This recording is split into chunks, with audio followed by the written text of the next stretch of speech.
tu considères que tout est tunnel. En fait, tout est une sorte de tunnel. Oui, c'est une suite de mini-tunnels, quoi. C'est ça. Et en fait, que tu zoomes ou que tu dézoomes, à chaque fois, il y a un tunnel. Et en fait, c'est quoi un tunnel? C'est une succession d'étapes. Et donc, en fait, toi, tu veux pousser ton utilisateur dans ces différentes étapes. Et en fait, l'avantage de tout diviser en succession d'étapes, c'est que ça te permet d'analyser et d'améliorer chaque étape. Et donc, en gros, si tu veux, à chaque étape, tu mesures quel est le volume global. Donc, 10, 20, 30, 1 million. Quel est le taux de conversion en pourcentage? Donc, en gros, est-ce que entre le download et le sign-up, j'ai un taux de conversion de 75% ou de 50% ou de 30%? Et après, tu mesures le coût. Donc, si tu veux, une fois que tu as compris cette logique, en fait, c'est assez facile à comprendre. Donc, en gros, si tu veux, tu te dis, OK, tout est tunnel, donc tout est succession d'étapes. Mon objectif, c'est de pousser mon gars d'une étape A à une étape F. Et à chaque étape, je vais mesurer le volume, le taux de conversion et le coût. Et c'est bon, t'es un expert en grosse.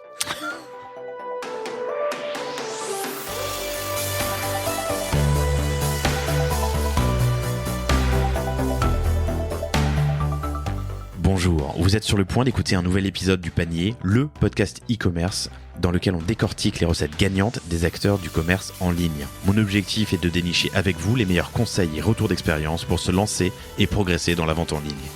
Acquisition, parcours client, outils, plantage, réussite, apprentissage, on abordera ici tous les sujets sans tabou. Je suis Laurent Kretz, cofondateur de Cosa Vostra, agence de conseil tech et créative. Avec la meilleure équipe du monde en conception, créa, dev et contenu, j'accompagne des boîtes de toute taille dans leur stratégie digitale. Contactez-moi sur lepanier@cosavostra.com, sur LinkedIn ou sur notre site cosavostra.com. Bonne écoute.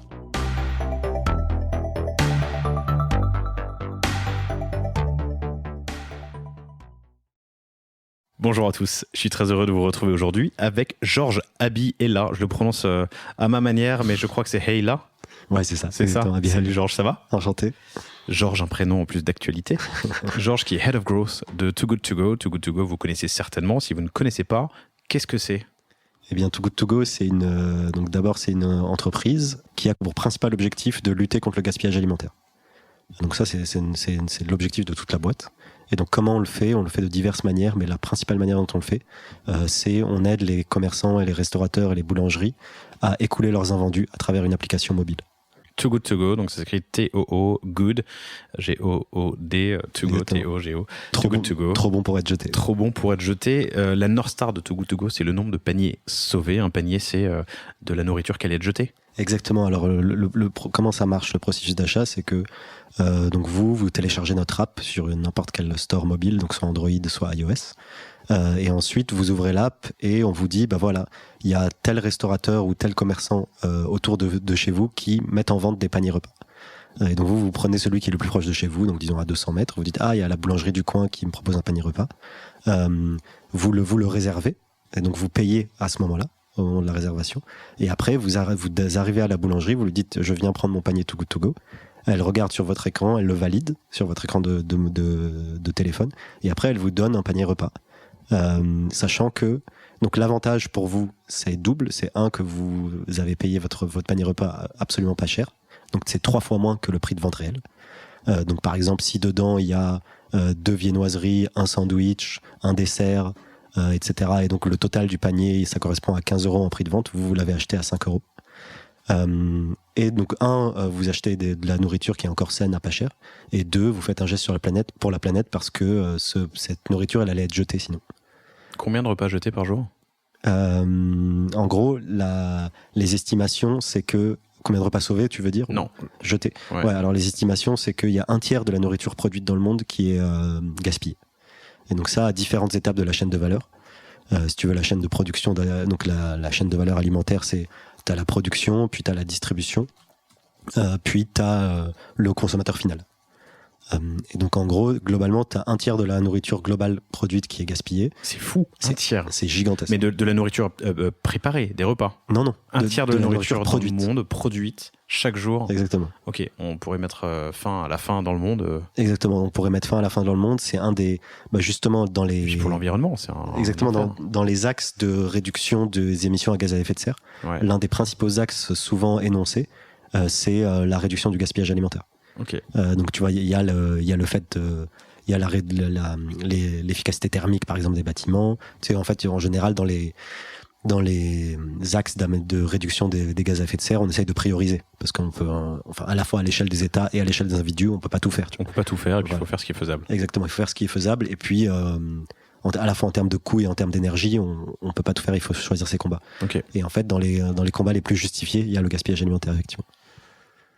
Alors, on y revient dans une seconde, mais je vous donne un petit teaser sur la suite de l'épisode. Too Good To Go, tout le monde, en tout cas autour de moi, il y a beaucoup de gens qui connaissent, mais je ne savais pas que c'était si gros. C'est 40 millions d'utilisateurs dans le monde, 80 millions de paniers sauvés à date, présents dans 18 pays, et surtout, et c'est ça qui m'a le plus étonné, 1000 employés déjà.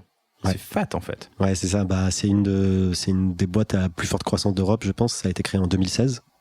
Aujourd'hui, on est dans 18 pays. On est plus de 1000 employés. Après, le modèle de Too Good To Go, c'est un modèle extrêmement décentralisé. C'est-à-dire qu'on a un siège au Danemark, parce que c'est une boîte danoise, à Copenhague, sur lequel on a un certain nombre de fonctions globales, et donc qui sont centralisées. Donc on a notamment le gross marketing, on a le produit, donc le dev.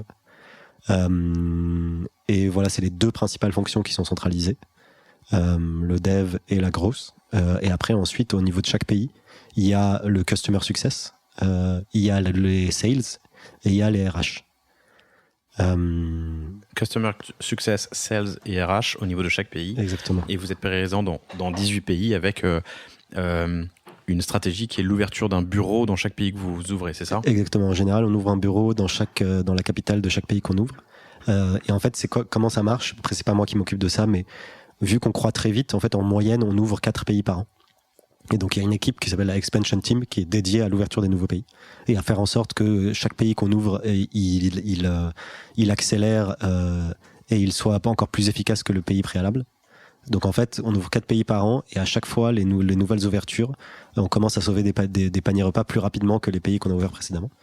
Et donc, comment ça se passe l'ouverture en général ? Ça commence par, on cherche le country manager et après, on l'aide à constituer son équipe, donc head of sales. Attends, on va rentrer dans le détail parce que ça m'intéresse. Chers auditeurs, j'ai pas fini j'étais dans le teaser, mais on va y aller. Mais en gros, t'as été head of growth pour la France, t'es passé head of growth pour le monde. C'est un joli carton et surtout, ce qui me plaît avec toi, chers auditeurs, c'est que Georges est un expert du funnel et on va se faire le AAARRR. Je sais pas comment tu le fais à l'oral. Mais ouais, c'est une galère. C'est une galère. Donc tout le funnel de awareness, acquisition, activation, rétention, transformation et referral. J'ai dû traduire un terme, mais vous m'avez compris, pour une app, parce que c'est bien ton métier. On va parler aussi d'App Store Optimization.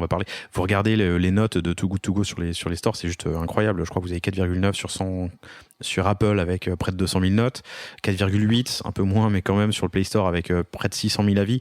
C'est juste dingue et j'ai envie de comprendre pourquoi. On va creuser du coup pour chaque étape de ce funnel les actions que tu mènes, ce que tu en as appris, ce qu'on peut nous en apprendre du coup et que tu peux nous partager.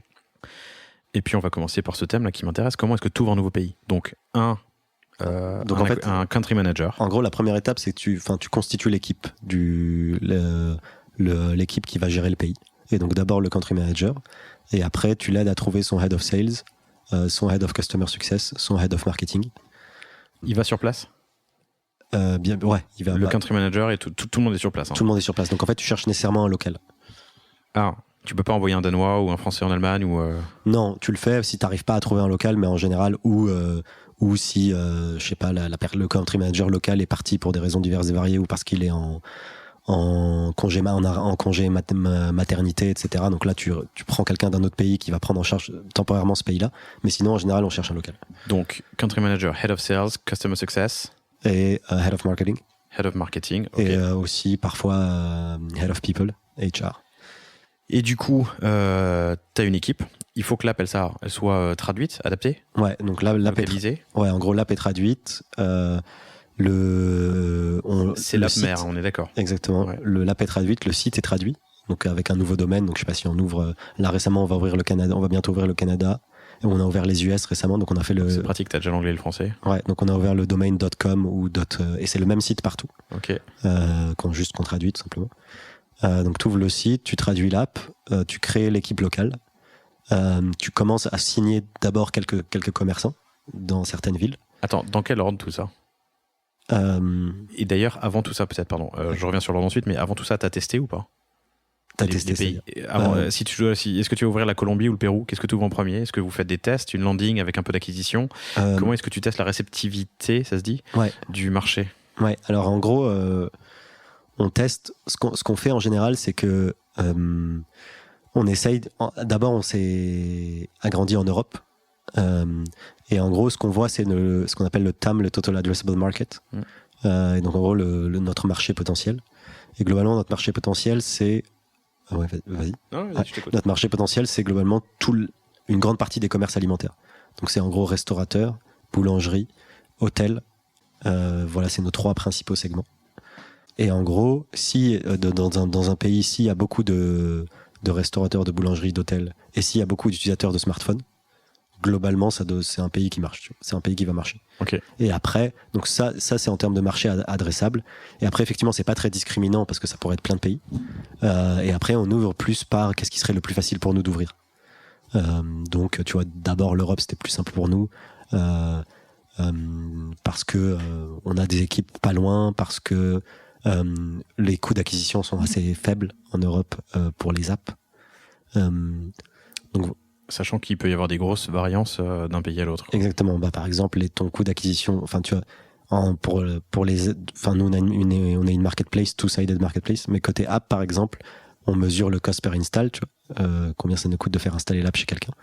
Genre, par exemple, en Pologne, il est à 4 fois plus faible qu'en France. Et en France, il est plus faible qu'en Suisse. Et en Suisse, il est plus faible qu'aux États-Unis, où c'est toujours un des marchés les plus chers. Surtout que tu as de la déperdition après l'install, tu n'as pas forcément 100% d'install qui ouvrent l'app, quoi. Exactement, bah, tu as la déperdition entre install et login. En fait, si tu veux, le funnel, c'est visite App Store, download app, sign up, save a meal. Ok, je me le note et on y revient tout à l'heure. Yes. Donc, une fois que tu as décidé d'aller au Canada, dans quel ordre tu fais le recrutement de ton équipe, la traduction des apps et du site et les premiers partenariats que tu signes? Ouais. Alors là, honnêtement, c'est pas moi qui m'en occupe, donc je vais peut-être te donner des informations erronées. Mais en gros, globalement, la traduction du site et la traduction de l'app, une fois que tu as décidé de lancer un pays, tu es obligé de les faire. Bah oui. Donc en gros, tu les fais assez rapidement, mais après, tu le mets pas en ligne. Parce que, en fait, tu lances tout en ligne en Big Bang après. Donc d'abord, tu traduis, mais tu ne le mets pas en ligne, tu ne mets pas en prod. Tu traduis l'app et le site. Après, tu constitues l'équipe. Et après, une fois que l'équipe est constituée, t'envoies l'équipe pour commencer à signer des stores, à signer des commerçants. Ouais, parce qu'il faut savoir, donc nous, on est une marketplace. On met en relation des commerces alimentaires qui veulent des couleurs invendus avec des gens qui veulent des repas pas chers. Globalement, les gens qui veulent des repas pas chers, c'est tout le monde de 16 à 77 ans. Et en gros, le bottleneck, donc le goulot d'étranglement de cette place de marché, c'est les restaurateurs. Donc c'est l'offre, la supply. C'est pas la demande, les gens qui veulent des repas pas chers. Ce que tu veux dire, c'est que c'est plus difficile de trouver des restaurateurs qui acceptent de liquider leur panier, de sauver des paniers, plutôt que des utilisateurs, ce que je peux entendre. Okay. Exactement, parce qu'en fait, globalement, toutes les marketplaces, tu as toujours ce problème-là de chicken and egg, de qui est-ce que je ramène. Donc en gros, les marketplaces, tu as 2 ou 3 parties prenantes. Nous, en l'occurrence, il y en a 2. Donc tu as l'offre et tu as la demande. Et en général, tu te poses toujours la question, ok, mais s'il n'y a pas d'offre, il n'y a pas de demande, et s'il n'y a pas de demande, il n'y a pas d'offre, donc qui est-ce que je dois ramener en premier, etc. Bah nous, le goulot d'étranglement, et donc ce qu'on doit ramener en premier, c'est de l'offre. Donc c'est les restaurateurs qu'on doit signer d'abord. C'est beaucoup plus dur, eux, de les convaincre. Et après, une fois qu'il y a de l'offre, une fois qu'il y a des commerces qui vendent des paniers repas, les gens, les individus avec l'app, enfin les consommateurs, ils viennent hyper rapidement. Ok. Toi, alors juste pour rester sur cette problématique qui est l'ouverture de nouveaux pays, mais la lier avec ton rôle chez Too Good To Go, tu les aides aussi sur cette partie supply, les nouveaux pays? Ouais. Bah en gros, moi je gère la grosse pour la partie à la fois offre et demande, donc à la fois à choper un maximum de restaurateurs et choper un maximum d'installation de l'app. Donc ça, c'est les deux côtés. Mais après, si tu veux, le côté installation de l'app, c'est un peu en autopilot parce que c'est quand même assez facile en fait. En gros, genre juste on met de la thune, on les a. T'ouvres un pays, tu mets de l'argent, tu sais que ça va te coûter 1,80€. Voilà, c'est tout. Donc la pub n'est pas morte. La pub n'est pas morte. La pub est plus vivante que jamais. Donc en gros, voilà, tu sais qu'en fonction des pays, en gros, en fonction du niveau de concurrence du pays c'est-à-dire le niveau de concurrence sur les ads, combien ça te coûte de lancer des pubs sur Facebook, Instagram, etc. Donc, en fonction du coût de la pub dans un pays et en fonction de la puissance de ta marque dans un pays, ça va être plus ou moins cher, mais globalement, c'est assez facile de choper des utilisateurs de l'app. Par contre, effectivement, choper des restaurateurs, là, c'est beaucoup plus long, c'est beaucoup plus dur, c'est beaucoup plus laborieux. Et si tu veux, tu vois, genre, on a une de nos autres métriques qu'on suit beaucoup, ça s'appelle le save ratio. C'est quoi? C'est le nombre de paniers sauvés? Exactement, c'est-à-dire le ratio entre combien de paniers ont été mis à disposition sur l'app. Ah, le save ratio, ok, dans ce sens-là. Ouais. C'est ça, donc le ratio entre le nombre de paniers mis à disposition sur l'app et le nombre de paniers effectivement vendus. Donc toi, t'es restaurateur, t'as 10 paniers en vente, tu mets 10 paniers en vente sur l'app parce que t'as pas envie de les jeter. Et au final, si t'en as 8 de vendus, ton save ratio, il est de 80%. Okay. Et nous, dans la plupart des pays dans lesquels on évolue, le save ratio, il est en gros entre 80 et 90%. C'est fat. Donc en fait, c'est là où tu vois que le goulot d'étranglement, il est au niveau de l'offre. C'est parce que quasi tous les paniers repas qui sont mis en vente sont vendus. Donc si tu veux, la valeur pour le commerçant, elle est très forte. Il sait qu'en gros, grâce à nous, il aura plus de gaspillage une fois qu'il est inscrit. Je ferme la parenthèse sur l'ouverture de nouveaux pays pour revenir justement à la raison d'être. Donc une fois que vous avez trouvé des restaurateurs, enfin cette partie supply, ou plutôt quels sont les arguments pour la convaincre? Un, potentiellement c'est de l'argent perdu. Ouais. Et deux, c'est une bonne action. Ouais. Est-ce qu'il y a d'autres, parce que c'est quand même une complication de le mettre en place, non? Enfin, c'est pas une évidence. Ouais, effectivement. Alors nous on a 4 arguments. En fait, si tu veux, tu sais, je pense que tu le sais mieux que moi, dans le marketing, tu as ce que tu appelles tes USP, tes Unique Selling Point, donc en gros tes arguments de vente. Moi, ce que j'appelle les deterrent lifters, j'ai jamais réussi à le traduire en français. C'est en gros la levée d'obstacles. C'est-à-dire, genre, en général, quand tu veux vendre quelqu'un à un mec, ok, t'as tes arguments de vente, mais après, souvent, le mec, il va flipper pour diverses raisons. Il va se dire, c'est chiant, et tu vas essayer de lever ses réticences. Donc comment tu le traduirais, toi, le levage de réticence? Ouais, enlever les freins et les frictions. Voilà, donc l'enlevage de freins, tu vois. Ouais. Et donc, tu vois, genre, si tu veux, donc nous, nos unique selling points de nos arguments de vente, c'est tu transformes des pertes en des profits. Parce que c'est des trucs que tu jetterais par ailleurs. Donc c'est le fruit de ton travail que tu jetterais, donc tu transformes des pertes en des profits. 2, tu fais un geste pour la planète. Parce que, comme on disait, le gaspillage alimentaire est responsable de beaucoup d'émissions de CO2 à l'échelle mondiale. 3, tu as un nouveau flux de clients. Tu as plein de gens en fait qui viennent dans ton commerce à travers Too Good To Go, qui testent tes produits et qu'après qui reviennent en client normal hors Too Good To Go. Voilà, c'est les 3 principaux arguments. Tu fais un geste pour la planète. Et le 4e, c'est un peu confondu avec tu fais un geste pour la planète, mais en gros, t'évites de gaspiller, t'évites de jeter le fruit de ton travail, quoi. Ouais, je comprends. Et donc ça, c'est les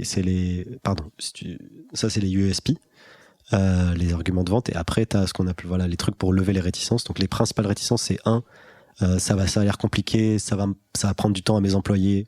En gros, ça fait chier. Et ça, nous, on leur dit, et ce qui est vrai, qu'en fait, c'est extrêmement facile à mettre en place.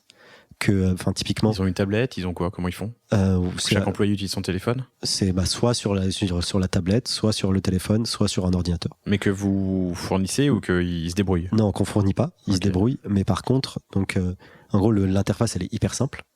C'est sans engagement. Tu mets autant de paniers que tu veux. Tu peux mettre des paniers de manière automatique. C'est-à-dire, en fait, très souvent, toi, t'es une boulangerie, tu sais en général qu'en fin de journée, t'as en moyenne 5 viennoiseries qui restent, machin. Donc, tu peux dire, je mets 3 paniers automatiques par jour. Et donc, t'as rien à faire, en fait. Tu dis une fois, je mets 3 paniers. Et donc, tous les jours, sur l'app, il y aura 3 paniers en vente. Et l'autre principal argument, c'est que c'est des paniers surprises. C'est-à-dire que les clients qui achètent un panier repas, ils savent pas ce qu'il y a dans leur panier. Donc, ça permet aux commerçants d'éviter tout ce qui est inventaire, tri. En fait, en gros, l'action que le commerçant a à faire, c'est une fois qu'il s'est inscrit, donc ce qui prend 10 minutes la première fois. Et après, de manière régulière, tout ce qu'il a à faire, c'est juste dire combien de paniers repas il a, ou le mettre en automatique. Donc il dit une fois, j'ai 3 paniers repas en moyenne par jour. Et après, c'est tout. Et après, juste, il reçoit le client. Le client, il arrive, il a déjà payé. Et il lui dit, voilà ton panier repas.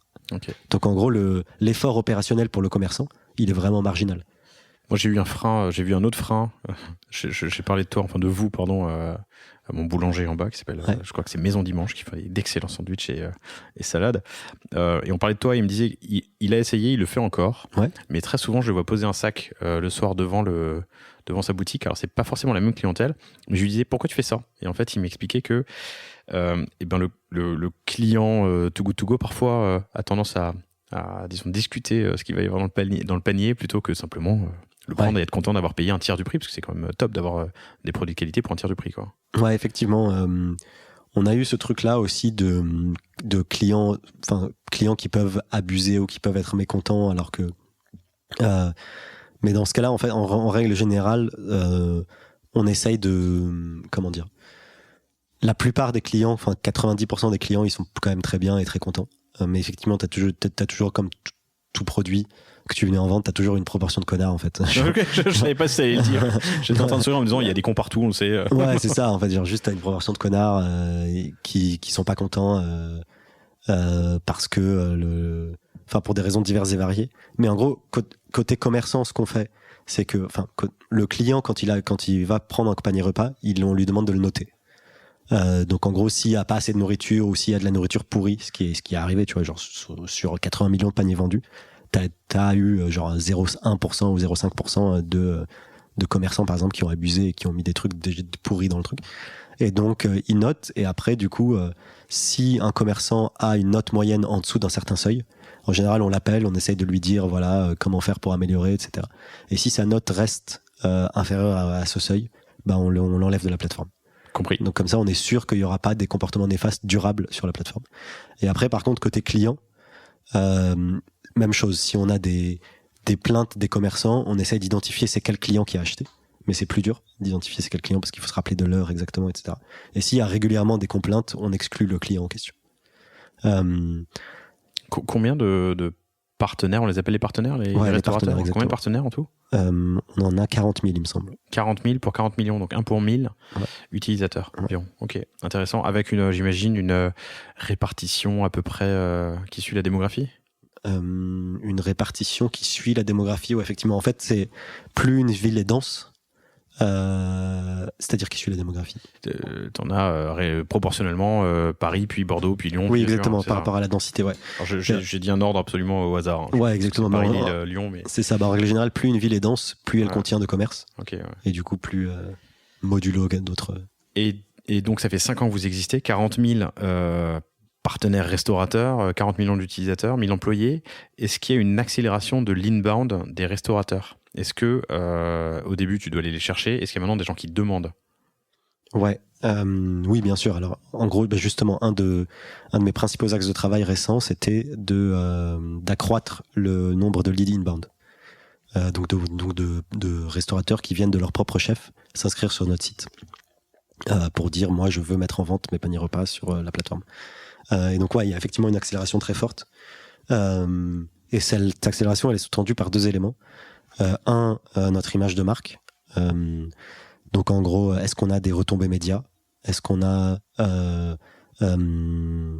principalement c'est on va dire des retombées médias. Et l'autre genre les pubs qu'on fait. Parce qu'on fait des pubs un peu partout sur Facebook, sur Instagram, sur Google, on a essayé TikTok, etc. Et donc c'est deux axes de travail en acquisition qui font qu'on a plus de lead inbound. Cool, bon, on va rentrer dans le sujet. Avant d'être Head of Growth pour le monde de Too Good To Go, t'es Head of Growth pour la France. Ouais. All good? All good. Okay. Et avant ça, t'as fait un petit détour par Y Combinator, qui est, chers auditeurs, vous le savez certainement, mais je vous le dis quand même, Y Combinator qui doit être le meilleur accélérateur, l'un des meilleurs accélérateurs du monde, fondé par Paul Graham dans la vallée. Tu y as été pour le compte de Station, qui est une startup de eFounders, où tu as passé un petit bout de temps. Yes. Qu'est-ce que tu as appris là-bas? Petite parenthèse comme ça. C'est la meilleure école du monde en growth ou pas? Non. Non, en fait, ce qui est intéressant, c'est le côté. Donc, en fait, c'est un incubateur aux États-Unis, bref, qui est un des plus connus, machin. Et en gros, souvent, c'est en présentiel. Et donc, le principe, c'est que tu vas avec ton équipe à t'installer 3-4 mois dans la vallée. Donc, en l'occurrence, c'est dans une ville qui s'appelle Mountain View, là où il y a le siège de Google, mais tu peux te mettre aussi dans les alentours. Et donc, tu vas vivre 3-4 mois au même endroit avec ton équipe et tu bosses. Et à l'issue des 3-4 mois, en général, tu as ce qu'on appelle le Demo Day. Et donc, c'est 2 jours où tu as tout un tas d'investisseurs qui viennent et les startups du YC les pitchent à la chaîne. Et donc, en général, ça se solde par une levée de fonds. Et donc, ce qui est surtout intéressant là-dessus, c'est... ça a 3 côtés intéressants, le YC. C'est que, une fois que tu as le tampon YC, donc que tu te dis j'ai été pris à Y Combinator, bah, ta valo, elle fait x2 ou x3, mécaniquement, alors que c'est la même équipe, c'est le même produit. Donc, la valo de ta startup, ça accroît. 2, tu as accès à un réseau énorme, donc à la fois d'alumni du Y Combinator, parce que cet incubateur existe depuis très longtemps. Donc d'alumni du Y Combinator et d'investisseurs. Des investisseurs qui te répondaient pas auparavant, maintenant ils t'ouvrent leurs portes, etc. Donc c'est le réseau, la valo qui augmente et le côté focus, le côté un peu bootcamp de 3-4 mois. Pendant 4 mois, tu vas faire que ça, en équipe. Voilà, exactement. Baigné dans le terreau le plus fertile au monde pour des startups. Quoi. Voilà, c'est ça. Donc tu sais que dans 4 mois, tu vas lever, tu as le démo day, tu sais que tu es dans un environnement particulièrement intéressant, tu sais que ça va pas durer longtemps. Donc en gros, c'est surtout voilà, le réseau, la marque YC qui fait que ta valo augmente et le côté concentration, bootcamp de 3-4 mois où tu charbonnes. Donc c'est les 3 principaux intérêts. Après, le côté, est-ce que tu apprends beaucoup sur place? Est-ce qu'il y a des gens qui ont des insights de fou? Aujourd'hui, globalement, on a Internet. Donc t'as pas trop besoin d'aller dans la Silicon Valley pour... Puis surtout, la plupart de ces gens-là, ils ont déjà écrit des choses. Ils ont la plupart des blogs, etc., les grosses stars de même de tous les domaines. Donc en fait...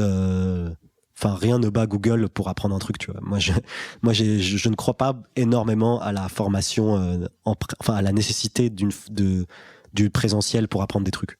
Aujourd'hui, on a un clavier, on a une souris, on apprend seul. À Ouagadougou, tu peux apprendre très bien. Très bien, je referme la parenthèse. Donc un passage par YC, un passage par eFounders, qui est un startup studio parisien qui marche bien. Avant de prendre le growth chez Too Good To Go, le growth, c'est un ensemble on va le définir, mais d'actions et d'outils dans un funnel qui est AAARRR que tu vas définir dans une seconde et présenter. Et donc j'aimerais comprendre pour nos auditeurs comment est-ce que quelles sont les différentes étapes, les différents outils, les différents apprentissages que tu peux nous partager sur ce tunnel avec un objectif final qui est de 1, ta North Star, sauver des paniers repas. Et puis 2, faire un peu d'argent quand même, parce que je ne sais pas si on l'a dit, mais le modèle, c'est que donc les paniers repas sont vendus 1/3 du prix de leur prix de vente faciale, et que là-dessus, vous prenez une commission. Exactement, qui correspond à 25% du prix de vente. Voilà. Donc une salade qui était une salade dessert qui était à 10 balles, le restaurateur doit la vendre 3 €. Exactement. Et vous allez toucher 75 centimes dessus. Exactement.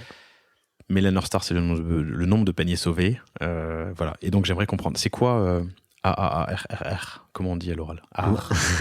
Ouais, alors en gros, c'est de dire, la grosse en général, c'est de dire, ton métier, c'est quand tu vends un produit ou un service, tu veux faire en sorte que ton potentiel client, il fasse tout un tas d'actions pour à la fois bénéficier de la valeur de ton produit et de service et te rapporter de l'argent.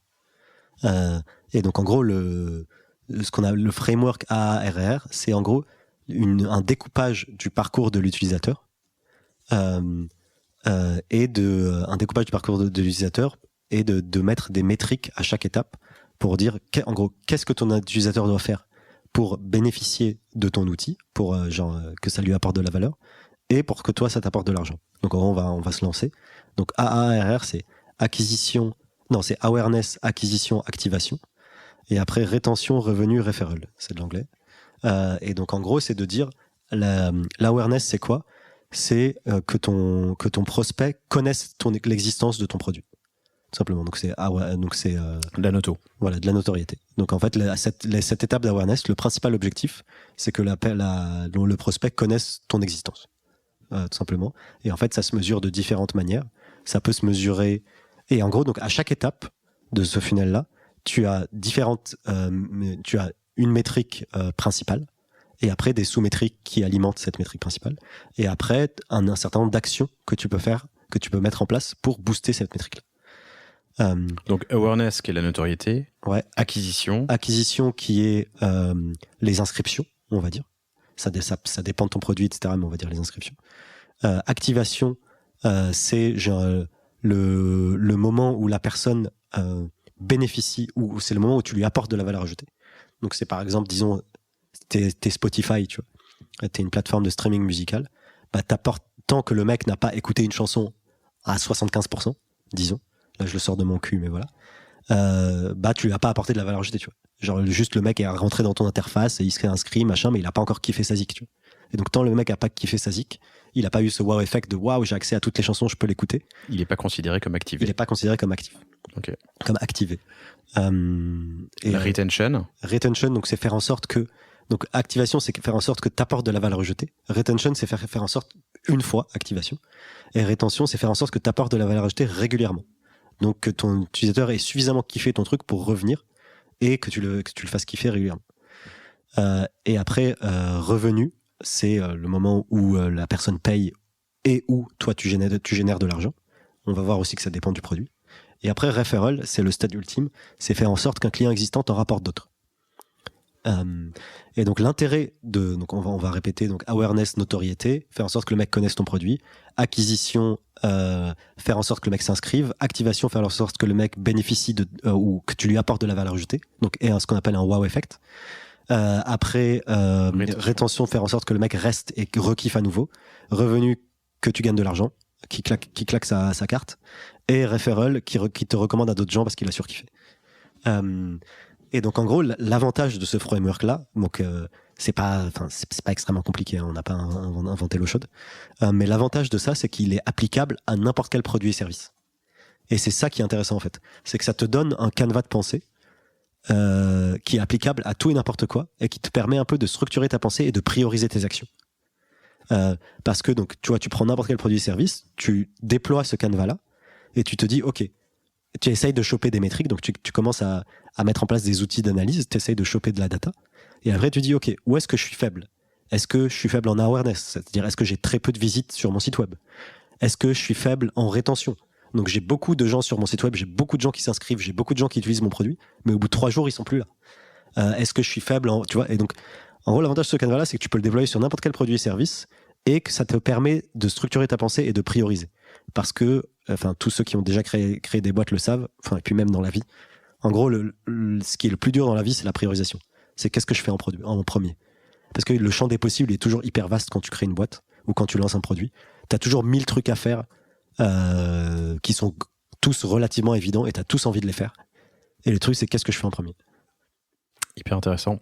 Un framework de pensée applicable à l'ensemble de produits ou services que vous vendez, chers auditeurs, et qui doit nous amener à ce bénéfice ultime, parce que referral, c'est en général que tu as un score NPS qui est très haut, et que le produit commence à vivre et à croître tout seul.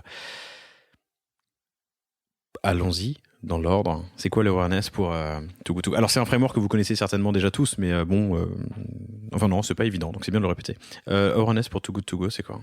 Alors l'awareness pour Too Good To Go, comment vous la travaillez, bien sûr. Ouais, on a 2 main métriques. C'est le trafic sur le site web, combien on a de visites, et 2, c'est ça s'appelle le TOMA, Top of Mind Awareness. C'est un truc que tu mesures avec des instituts de sondage. Donc ça, en général, quand t'es une petite boîte, tu le fais pas. Parce que tu dois payer un institut genre Kantar, la peau du cul, pour qu'il aille demander à des gens est-ce que vous connaissez, machin, je sais pas quoi. Donc c'est là maximiser le nombre de gros mots pendant cet épisode. Oui, pardon.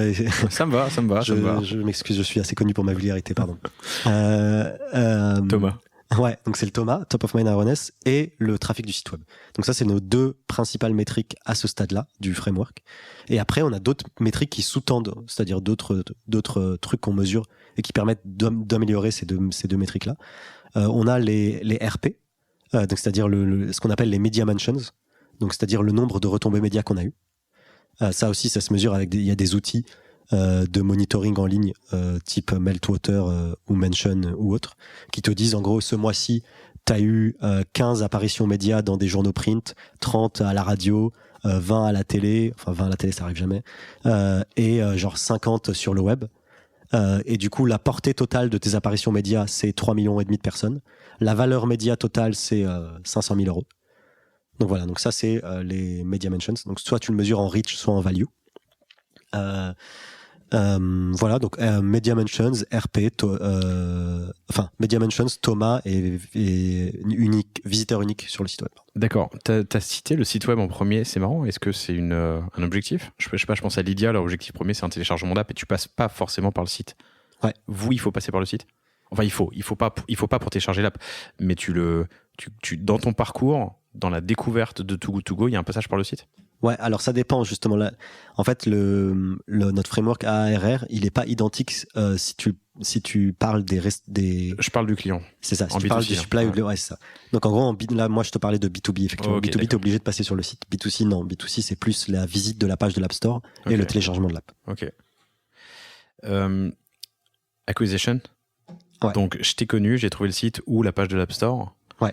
Alors, quand t'es client, acquisition, c'est tu t'es login sur l'app. Donc, j'ai téléchargé. T'as téléchargé et tu t'es login.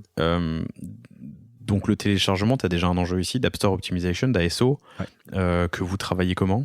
Ouais, alors en gros, si tu veux, je vais te faire le parcours global utilisateur, comme ça les gens comprennent un peu plus facilement. Quand tu es utilisateur, tu visites la page de l'App Store, tu télécharges l'appli, tu t'inscris, tu te sign up, tu sauves un panier repas. Enfin, tu mets ta carte bancaire et tu sauves un panier repas. Donc, si tu veux, c'est 5 étapes.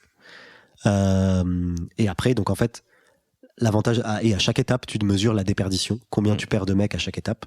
Voilà, donc tu mesures la déperdition. Et donc, en gros, pardon, quelle était ta question ? Désolé. L'App Store Optimization. Ouais, alors l'App Store. Une fois que je t'ai connu, alors ça fait longtemps. Moi, j'avais une boîte avant qui s'appelait, avec mon associé Jonathan Benoudis, que je salue, j'espère qu'il écoutera cet épisode, mais on avait une boîte qui faisait de la promotion d'applications sur Android, où on était très très bon à l'époque en Analytics et ASO justement, mais ça fait longtemps que j'y ai plus touché. Tu as les mots-clés tapés qui amènent à la page de ton app ? Ouais. Tu peux le remonter, ça ? Ouais, alors en gros, en App Store Optimization, il y a plusieurs critères. Il y a un peu les trucs de base et après il y a les trucs avancés, comme dans tout. Les trucs de base, c'est avoir une page de l'App Store qui est nickel. Donc en gros, avoir des bonnes photos, à mettre les bons mots-clés dans ta description pour que quand les mecs cherchent sur l'App Store, t'as ton app qui remonte en premier. Traduire ta page dans toutes les langues, être présent déjà dans les App Store locaux de tous les pays. Donc traduire ta page. Donc voilà, donc ça c'est les trucs basiques. Donc avoir des belles photos, avoir une bonne description avec les mots-clés pertinents, être présent dans les différents App Store, traduire ton app et ta page. Est-ce qu'il y a une notion de mise à jour de la description ? Ouais. Est-ce que si je suis l'équipe, j'ai intérêt à mettre à jour ma description quand il y a l'Euro, quand il y a le Mondial, quand il y a je sais pas, une compétition de biathlon ? Alors je t'avoue que là sur ça je peux pas trop te répondre parce que nous on le fait pas. Ok. Mais tu vois, aujourd'hui, ce que je sais, c'est qu'il y a des trucs en ASO, c'est que tu peux faire de l'A/B testing sur ta page de l'App Store. Ok. Donc tu peux dire. App Store ou Play Store ? Ou les deux ? Les deux. Ok. T'as des outils d'A/B testing d'ASO ? Ouais. ASO, pardon, je le répète, je sais pas si je l'ai dit, mais App Store Optimization, c'est l'optimisation de sa fiche d'app, hein, c'est ce dont on parle là actuellement. Donc tu as des outils d'A/B testing sur les App Store. Exactement, parce qu'en gros, tu as le SEO, Search Engine Optimization, c'est optimiser l'apparition, enfin optimiser ta page pour son apparition, l'ordre d'apparition sur le résultat de recherche. Voilà, optimiser ton rang sur les résultats de recherche. Des gros moteurs de recherche. Et après, en fait, les App Store, en soi, c'est des moteurs de recherche aussi. Donc iOS et Android, donc c'est pour ça qu'il y a un pendant du SEO côté App Store qui s'appelle ASO. Sauf que tu fais tout côté App Store. Ouais. Enfin, quand tu as un site web que tu optimises, c'est ton code et tu en fais à peu près ce que tu veux. Tu peux utiliser du black hat, des méthodes, disons, qui sortent un peu des sentiers battus. Alors que là, tu es dans un framework qui est quand même très défini sur l'App Store. Tu remplis des champs. Exactement, tu remplis des champs de 1 et de 2. Enfin, t'es dans les mêmes champs que ton voisin. Enfin, exactement, t'es dans un écosystème beaucoup plus fermé. Ouais. Et du coup, en fait, tes leviers d'action aussi, ils sont beaucoup plus petits. Ils sont beaucoup plus faibles. T'as pas 1000 trucs à faire en ASO, tu vois, genre à part ce que je t'ai dit, en gros. Et après, faire un peu d'A/B test, donc changer ta description ou changer tes photos, machin. Il n'y a pas 1000 trucs que tu peux faire, enfin, à ma connaissance. Après, je suis pas un expert là-dessus. Pour remonter dans les réseaux. Alors, les gens, pardon, c'est la question que je te posais avant, enfin que j'allais te poser, mais j'ai pas fini de poser. Les gens, ils cherchent Too Good To Go ou ils cherchent sauver des paniers repas? Qu'est-ce qu'ils cherchent pour vous trouver? Donc, nous, ils cherchent principalement Too Good To Go. Donc, c'est de l'intentionnel. C'est de l'intentionnel. Enfin, Parce qu'en fait, globalement, en fait, en gros, le fait de sauver des paniers repas, c'est pas quelque chose qui est connu. Enfin, c'est pas une activité que les gens font dans leur non, il y quotidien. a encore de l'évangélisation à faire. Voilà, si tu veux, c'est un marché qu'on a créé, le fait de faire ça, tu vois. Donc en fait, les gens vont pas spontanément chercher, c'est pas une activité qu'ils font dans leur life. Du coup, les gens connaissent d'abord Too Good To Go parce qu'on a fait du travail d'image de marque et parce qu'on a évangélisé, plutôt qu'ils connaissent l'activité qui consiste à sauver des paniers repas, tu vois. Je continue sur mes questions si tu veux bien. Yes. Tu as un sujet de rupture de canal aussi, parce que j'ai vu, je sais pas, un autocollant, un sticker Too Good To Go chez mon boulanger où j'ai un pote qui m'en a parlé. Il n'y a pas de lien direct, je peux, ou même j'ai vu une pub en ligne, je peux pas cliquer sur un lien forcément et arriver sur le. Donc tu as une rupture de canal, arriver en mobile, c'était mon point suivant. Comment est-ce que tu gères cette rupture de canal? Ouais. Parce que tu fais un travail coûteux en effort humain ou en acquisition sur la partie awareness, notoriété, bah t'as une petite déperdition de gens qui vont pas trouver ou pas aller sur le store pour aller effectivement télécharger Too Good To Go. Ouais. Alors en gros, si tu veux, on a tout ce qui est acquisition payante, donc tout ce qui est pub. En général, on mesure, enfin, ce dont on discute, c'est l'attribution. C'est qu'en gros, comment tu mesures l'efficacité de tes actions payantes. Et en gros, pour tout ce qui est acquisition payante, on a une attribution assez simple, c'est le last click. On se fait pas chier. On dit genre, en gros, la personne qui a cliqué sur la note pub, qui est arrivée sur l'App Store et qui l'a téléchargé, bah du coup, on attribue ce téléchargement à cette pub-là. Et donc, ce qui nous permet de mesurer ce qu'on appelle le cost per install, donc combien ça nous coûte de faire installer notre app à quelqu'un. Ce qui veut dire que tu mets pas dans ton coût, a priori, des efforts de RP ou autre. Exactement. Et donc, en fait, si tu veux, pour l'acquisition payante, c'est assez simple. Ouais.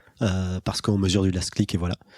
Par contre, sur tout ce qui est... Donc ça, c'est ce que j'appelle le performance marketing. Donc, c'est ce qui est en fin de funnel.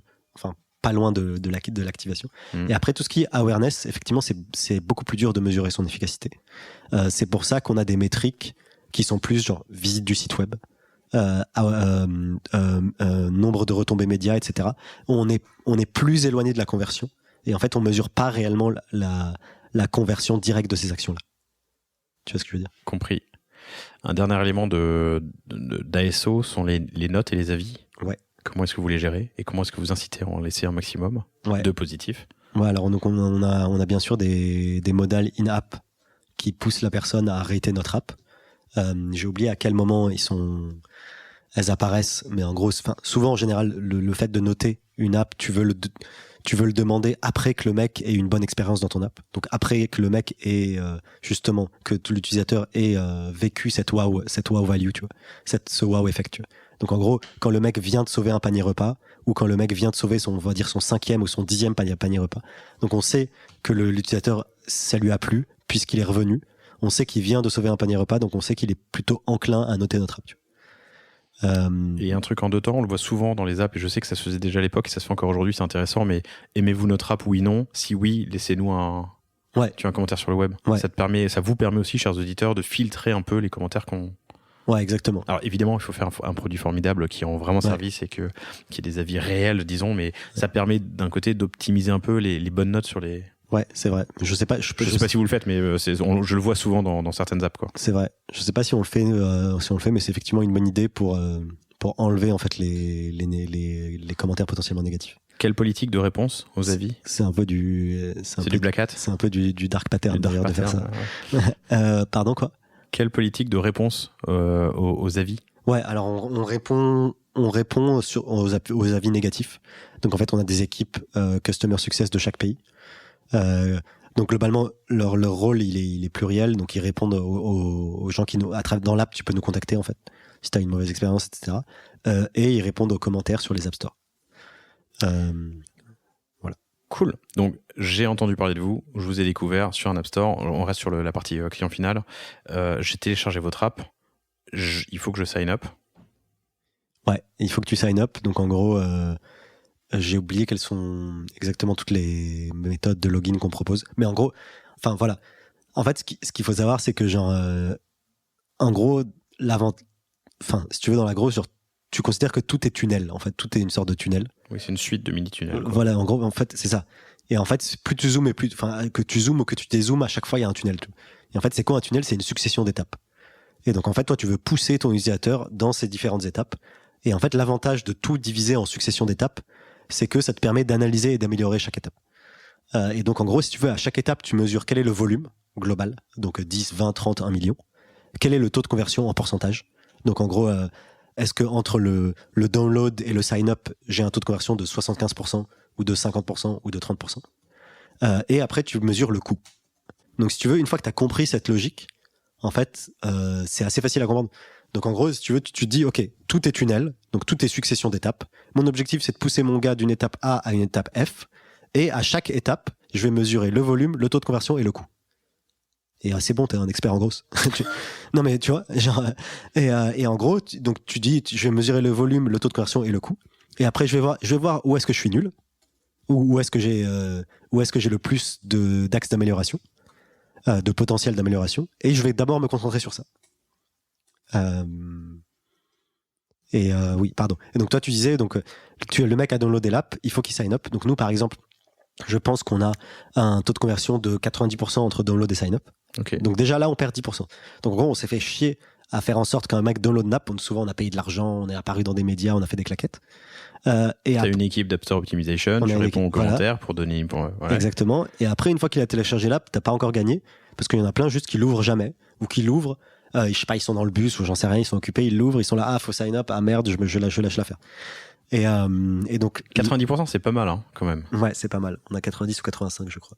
Ouais, j'avais à l'époque où j'évoluais dans le secteur, c'était des taux inférieurs en moyenne, quoi. Donc c'est une bonne chose. Ouais. Mais d'un côté, il y a un acte citoyen, volontaire, bon pour l'environnement au moment où je télécharge Too Good To Go. Ouais, exactement. C'est plus intentionnel que je sais pas, télécharger un jeu de cartes, quoi. Ouais, c'est plus intentionnel que télécharger un jeu de cartes ou que ouais.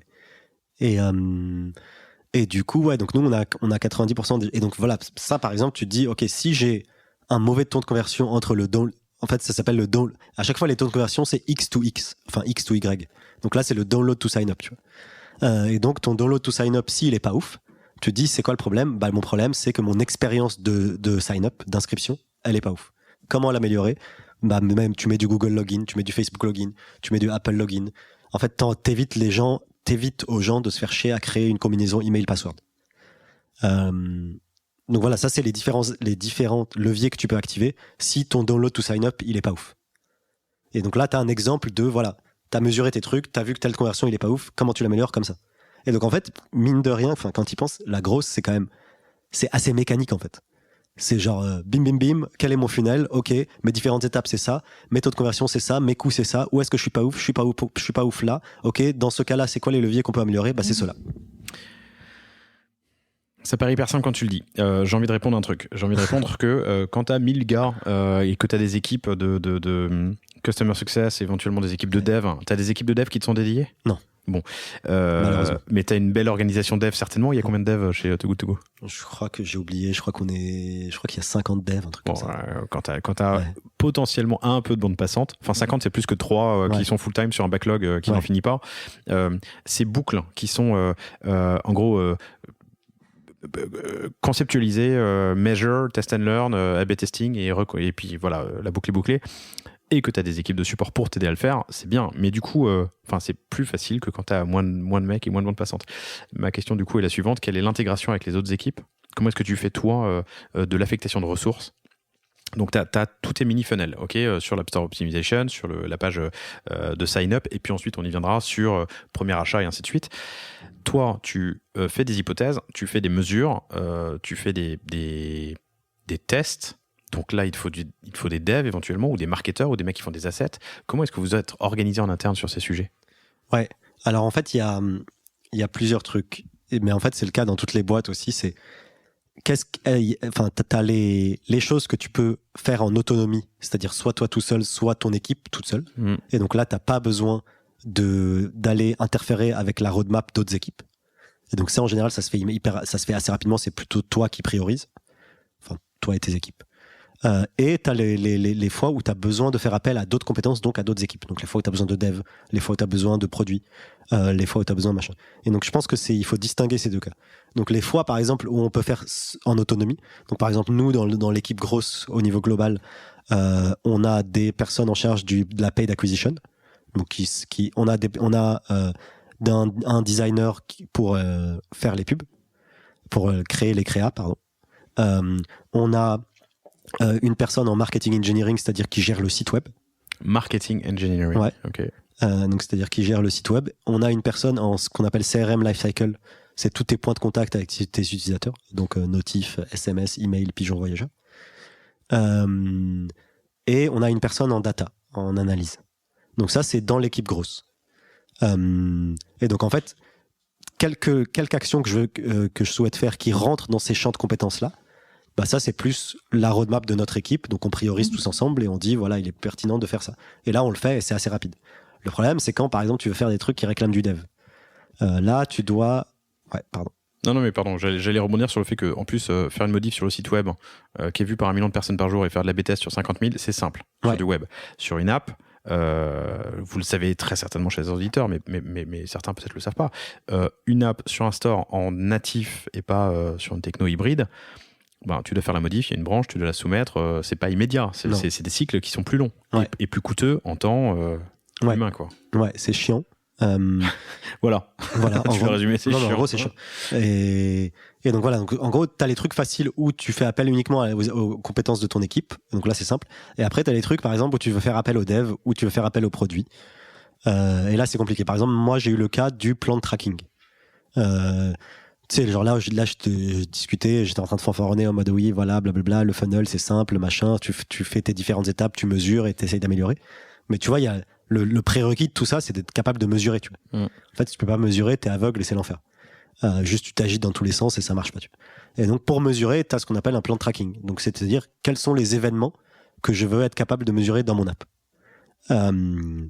Et ça, si tu veux, c'est un aspect hyper important de la grosse, et en général, c'est un des tout premiers trucs que tu fais. Genre, tu dis, je veux faire je mets en place un plan de tracking et je l'implémente. Et ce truc-là, donc toi, tu peux mettre en place ton plan de tracking. Donc, en gros, si tu veux, c'est un tableau Excel, dire, je veux mesurer, genre 1000 saved, user login, store visited, etc., etc. En fait, c'est souvent des combinaisons objet-action. T'as un objet, c'est le store, une action, c'est visited. Et donc, ton plan de tracking, c'est tout un tas d'objets-actions. Et donc, tu dis, donc ce plan de tracking, donc toi, tu le fais, et après, il faut quelqu'un qui le mette en place dans l'app. Donc, il faut un dev. Et là, bah, nous, par exemple, chez Too Good To Go, bah, du coup, tu dis, il faut mettre en place un plan de tracking, machin, et là, tu as toujours une discussion avec l'autre équipe qui est quel est le niveau de priorité, quel est le niveau d'urgence, parce que eux, ils ont d'autres trucs à faire. Ils doivent gérer les demandes de toutes les équipes, et après, ils l'implémentent dans leur roadmap. Et donc, ça, c'est un peu, enfin, je pense que c'est ça, j'ai pas encore de solution idéale, c'est juste une négo, quoi. C'est genre, en gros, là, c'est genre, t'essayes de convaincre l'autre partie prenante que ton besoin est pertinent et que son impact est assez grand. Et donc, dans ces cas-là, c'est de la négo. C'est de la négo. Bah, c'est de y a la pas un mec qui dit 10% du temps des devs doit être attribué à la growth? Non, c'est de la négo. Enfin, chez nous, il y a pas ça. J'aurais bien aimé. Non, chez nous, c'est de la négo. C'est tu dois construire un case. Donc, c'est de dire, OK, qu'est-ce que ça va apporter au business? Putain, un case à chaque postulat que tu veux tester? Bah justement, pas à chaque postulat, mais genre, ça dépend des cas. Enfin, tu vois, si c'est des trucs. Ce mois-ci, on va s'attaquer au sign-up. Ouais, par exemple. Okay. Mais en gros, c'est ça. Donc, c'est un peu de la négo. C'est bon. Et c'est assez, effectivement, laborieux, je trouve, les négos. Enfin, en fait, c'est un truc de plus tu grossis, plus il y a de l'entropie. Et plus il y a des aspects, ce qu'on appelle les aspects politiques et les aspects de négociation. Mais c'est intéressant parce que, enfin, je trouve que, parce que moi, j'ai bossé dans des petites startups et dans des hyperscale, tu vois, dans des early stage, dans des hyperscale et dans des grosses boîtes comme Too Good To Go. Et en fait, plus tu deviens senior et plus ta boîte est grosse, moins ton métier il est opérationnel et plus t'as un métier de commercial. Mais en gros, commercial dans le sens où tu dois convaincre les autres parties prenantes de l'entreprise. C'est même pas commercial à l'extérieur, en fait. T'es un avocat de ton... T'es un avocat de ton équipe et de ton tes besoins, gras, tu vois, et tes besoins, tu vois. Et c'est vrai que c'est intéressant, parce que même c'est une compétence intéressante à avoir dans la vie, tu vois, d'essayer de convaincre les autres. Mais c'est Ouais, c'est un peu... Ça parfois... ralentit, comment est-ce que alors on est complètement hors sujet, mais c'est hyper intéressant. Ça ralentit tes cycles de test et d'évolution? Ouais, ça ralentit de ouf parce que en fait, plus tu grossis, moins les gens sont pluridisciplinaires et plus tu as des équipes dédiées à des trucs. Et en gros, plus tu as des équipes dédiées à des trucs, plus chacun a sa roadmap et plus tu dois négo à chaque... Tu vois ce que je veux dire? Oui, et puis assembler, c'est plus une personne qui peut tout faire qu'un peu full Exactement. stack, c'est 25 personnes parce qu'il y en a une qui est spécialisée sur le sign-in, le sign-up, le machin. Exactement, t'as un peu de l'entropie, t'as un peu de l'entropie qui se crée. Et du coup, à votre taille, ça vaut pas le coup d'avoir une équipe dédiée? Est-ce que c'est possible déjà? Bah si, par exemple sur le site web, là, ce qu'on va faire, c'est que le site web, on a créé une équipe dédiée au site web et qui est capable en autonomie de faire ses A/B tests, enfin de faire les modifs, enfin du coup dans laquelle il y aura un designer, un dev, un PM, Product manager. Ouais, et donc cette équipe-là sera capable de mener des expériences sur le site en autonomie sans avoir un ego avec autrui. Tu vois. Et l'idéal, c'est tu raccourcis les circuits et les boucles. C'est ça. Et l'idéal, c'est d'avoir un maximum d'équipes comme ça. Mais voilà. Génial. Donc, le mec a connu Too Good To Go, le mec a téléchargé l'app, le mec a fait un sign-up. Next step, il faut qu'il achète une première fois. Donc ça, c'est l'activation. Ouais. Next step, en fait, on veut qu'il sauve un panier repas. Encore une fois, nous, on est assez sensible aussi sur le wording. C'est-à-dire, sauver, tu l'as dit plusieurs fois. C'est vrai que je me suis fait la réflexion, j'ai souri tout à l'heure, mais ouais. C'est un wording qui est engagé. Ouais, c'est ça, c'est un wording qui est engagé, mais parce que c'est vraiment... Enfin, là, pour le coup, moi, je suis pas chez Too Good To Go depuis le début, depuis la création de la boîte, ça fait que 2 ans. Mais c'est un truc qui m'a vraiment frappé. C'est que c'est vraiment dans l'ADN de la boîte, le côté écolo, le côté on sauve des paniers repas, le côté... c'est pas du greenwashing, c'est pas du bullshit, tu vois. Parce que moi, à titre personnel, je suis assez allergique à tout ce qui est bullshit, tu vois, ça m'insupporte. Et là, c'est vraiment, que ce soit les salariés en interne, les collègues, et vraiment la mission de la boîte, c'est vraiment de réduire le gaspillage alimentaire. Et après, pour ce faire, il faut qu'on gagne de l'argent, parce que en fait, sans argent, t'as pas d'impact. Mais ce qu'on souhaite vraiment, c'est juste, on veut réduire le nombre d'aliments qui sont jetés. Tu vois. Et c'est tout. Il y a pas d'autres trucs. Et tu vois, par exemple, on fait des trucs dans la boîte qui ont pas de lien direct avec l'app. Par exemple, on a toute une équipe relations publiques. Qui bosse avec les médias et qui bosse avec le législateur, avec les hommes politiques, pour promouvoir des projets de loi pour réduire le gaspillage alimentaire. Et par exemple, on a beaucoup bossé sur tout ce qui est... On a fait toute une campagne sur tout ce qui est DLC, DDM. C'est tout ce qui est date de péremption. En fait, il y a 2 types de dates de péremption. Il y a la DLC, la date limite de consommation, et la DDM. Et en fait, il y en a une... C'est quoi DDM? Date de durabilité maximale, je crois, okay. Un truc comme ça. Et en gros, il y en a une, c'est que c'est nocif de consommer le produit après cette date-là. Donc okay. En fait, il faut le jeter. Et il y en a une, c'est que le produit peut avoir perdu des qualités gustatives ou peut avoir une texture différente, mais c'est pas nocif. C'est laquelle qui est nocive? C'est DLC? Ouais. Je respecte pas, moi. Voilà. Et en gros, et en fait, les gens connaissent pas la différence entre les deux. On n'est pas là pour stigmatiser, c'est juste comme ça. Non, mais t'as besoin d'évangéliser, de faire connaître, ça voilà, de faire ta mission, quoi. C'est ça. Et en fait, juste ce distinguo entre ces 2 dates, le fait que les gens connaissent pas la différence, c'est responsable de tonnes et de tonnes, de milliers de tonnes de gaspillage chez le consommateur final. Tu prends ton yaourt ou tu prends ton truc, tu regardes la date, la date est dépassée, je jette. Et en fait, c'est pas que ça dépend du type de date. Tu vois.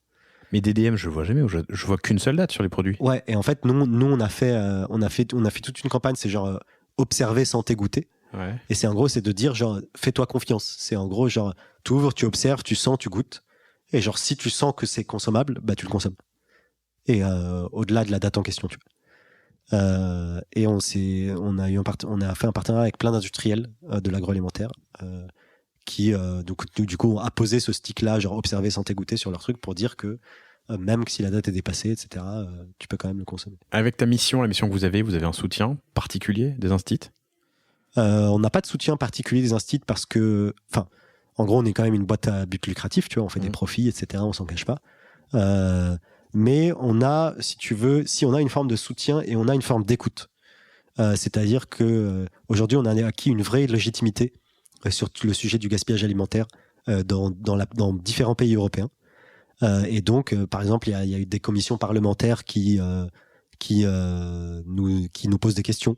On a des hommes politiques qui ont bossé avec nous. On a des départements CSE des entreprises. RSE, pardon, responsabilité sociale et environnementale des entreprises qui viennent nous contacter. Et du coup, là-dessus, on a vraiment acquis une vraie légitimité parce que, en fait, on les aide et sans aucun après. Enfin, si tu veux, on leur fournit de l'expertise, des ressources, de la force de travail, sans que ça leur coûte rien, en fait. Juste parce que c'est tout bénef. Ouais. Je reviens au sujet. Tu m'as activé. Donc j'ai fait un sign-up et j'ai fait ma première commande. Ouais. Comment est-ce que là tu vas me traiter? Comment tu traites tes utilisateurs? Comment quels outils tu as pour qu'ils achètent une deuxième fois et qu'ils reviennent et qu'ils utilisent encore plus l'app? Alors justement, donc, avant la commande, si tu veux, l'un des principaux problèmes qu'on a, c'est que en fait, quand tu ouvres l'app, toi tu viens de t'inscrire, tu ouvres l'application, tu as une carte et ça te met genre tous les commerces autour de chez toi qui proposent des paniers repas. Pas de chez toi, enfin autour de ta localisation, autour de là où t'es. Et en fait, si les commerces sont trop loin, ou s'il n'y en a pas, bah du coup, tu vas fermer l'app et très souvent, tu vas pas revenir dessus. Donc en fait, il y a un gros enjeu sur la première expérience. Est-ce qu'il y a des paniers repas disponibles autour de la personne au moment où elle ouvre l'app pour la première fois? Et en gros, vu que nous, on a, comme je te disais, on a un save ratio assez élevé. Donc en fait, il y a plein d'endroits où on n'a pas une offre pléthorique. Donc en fait, le panier repas le plus proche, il va être à 600 mètres, par exemple, plutôt qu'à 100 mètres. Tu vois. Et donc ça va te faire chier. Donc tu vas pas. On est devenus des gros fainéants encore. Ouais, on est devenus des gros flemmards parce que voilà. Et en fait, moi je le sais, et parce qu'on interroge les utilisateurs et même dans mon entourage, il y a plein de gens qui ont dit ouais, mais c'est chiant parce que très souvent il n'y a pas beaucoup de trucs dispo, etc. Et donc il y a énormément de gens qui téléchargent l'app, s'inscrivent et finissent par ne jamais sauver un panier repas. Mais bon, c'est comme ça, c'est la vie. Et donc voilà. Donc une fois qu'ils ont. Mais comment tu luttes contre ça ou qu'est-ce que tu fais s'il y a rien à moins de 600 mètres? Tu mets un message spécial? Est-ce que tu me permets de... Non, on fait rien. Pour l'instant. Pour l'instant, on fait rien. Faut choisir ses batailles. C'est aussi une leçon de la growth. Ça. Exactement. Faut choisir ses combats. Il faut choisir ses combats. Donc là-dessus, on fait rien parce que si tu veux, le principal levier là-dessus, ce serait d'augmenter la supply. Et on bosse dessus, mais c'est pas facile. Ok.